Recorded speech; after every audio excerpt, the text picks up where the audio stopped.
In today's video, I'm going to show you how to use QuickBooks Online step by step in a simple and beginner-friendly way. If you're new to accounting software, don't worry. This guide will help you understand the basics so you can start managing your business finances easily. Let's get started.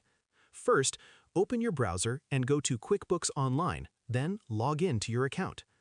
Once you're inside the dashboard, take a moment to explore the main layout. On the left-hand side, you'll see the main menu. This is where you'll find all the key features like dashboard, sales, expenses, banking, and reports. Let's begin with the dashboard. Here, you can quickly see an overview of your business, like your income, expenses, and profit. It gives you a snapshot of how your business is performing. Next, go to the sales section. This is where you can create invoices and manage your customers. To create an invoice, click on Create Invoice, select a customer, add the products or services, and then send it. Now move to the Expenses section.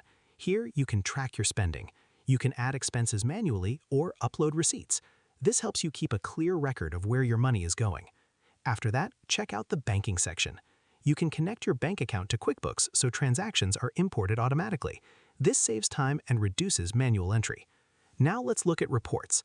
QuickBooks offers powerful reports like profit and loss, balance sheet, and cash flow. These reports help you understand your financial health and make better decisions. One more important feature is the Plus New button at the top. This is your shortcut to quickly create invoices, expenses, customers, and more.